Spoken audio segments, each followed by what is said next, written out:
साईं अस्सलाम वालेकुम बाबा। वालेकुम सलाम बाबा बिस्मिल्लाह। साईं छोड़ा वरी छो आयो आहियां? साईं तव्हां ख़बर आहे मोलाई माण्हू साईं महांगाई वधी वई आहे। मां होटल जॻह 20 रुपया मानी हलाईंदुमि। हाणे मां साईं रेट वधाइण थो चाहियां। घणो कंदे? मां चाहियां थो 30 रुपया मानी कयां साईं। वञ 50 रुपयो कर वञ हल। 50 साईं आवाम रोडनि ते एहतजाज कंदी।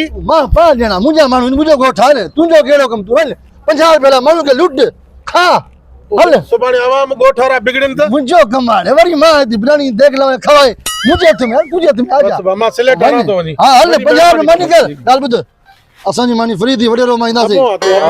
वॾी महिरबानी। हा ते मुर्गी में वॾा ॻोठवारनि सां कीअं मोड़ींदे पोइ 30 रुपया 50 रुपया मानी बाबा वो मुंहिंजो कमु आहे न उहो मुंहिंजो कमु आहे भले लुटे आवाम खे उहो मुंहिंजो कमु आहे। मां 5 ॼणा अथमि असांखे मानी मिलंदी होटल ते 50 रुपया मानी हणींदो 5 माण्हू ॻोठ जा वॾे रास्ता अॾो पर न कंदा छाकाणि फॾो कंदा बच्चा ऐश करे हलाए 50 रुपया मानी असांजी मानी फ्री हूंदी वॾेरनि जी हलंदासीं डठ थी चाह मां पींदासीं हाफ पी करे वेही पी केक वेक खाईंदासीं 50 मानी असांखे फ़ाइदो आहे सम्झ में आवाम लुटिजे।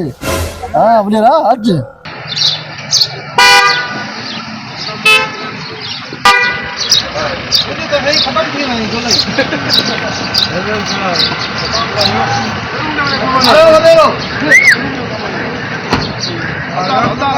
अंगण ते मोर लगी वई बहार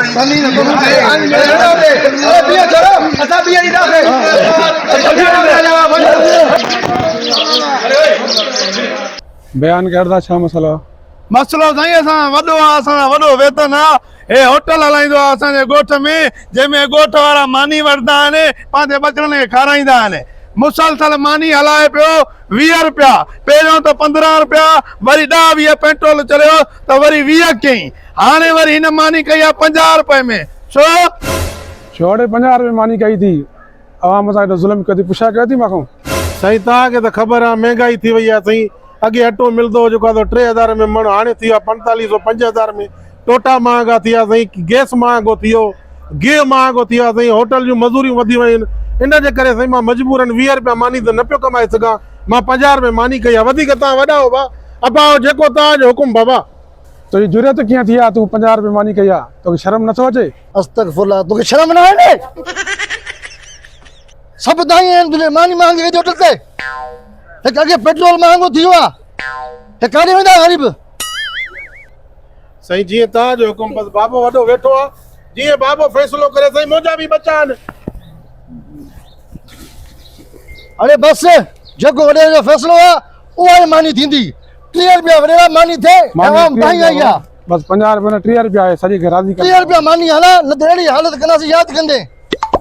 ठीकु आहे साईं हेॾो ढिढ कढियो थी खाई खाई पिया गुंदड़ा जेको आवाम जो पैसो खाई खाई ग़रीबनि जी रत पिए असांजो थो। फ़ैसिलो आहे बस 30 रुपया मानी बस तूं बाबो आहे साईं 50 मां 50 वारी सिलेट लाइ 30 रुपया हणा थो हाणे हा मराज़ी राज़ी हो न हलाणे अॼु को शिकायत आई न पेट फाड़ींदो मैं गुंदड़ा हल हलाणे ठीकु आहे चले साईं वञे खाई खाई थी की पियो आहे मम वॾेरो जिंदाबाद वॾेरो जिंदाबाद कराई मां मानी सस्ती कराई मां मानी सस्ती जिंदाबाद ये जी वॾेरे जा फैसला मानी सस्ती कराई मां वॾेरो जिंदाबाद हल रे मुच्छू हल वॾेरो जिंदाबाद हल मुच्छू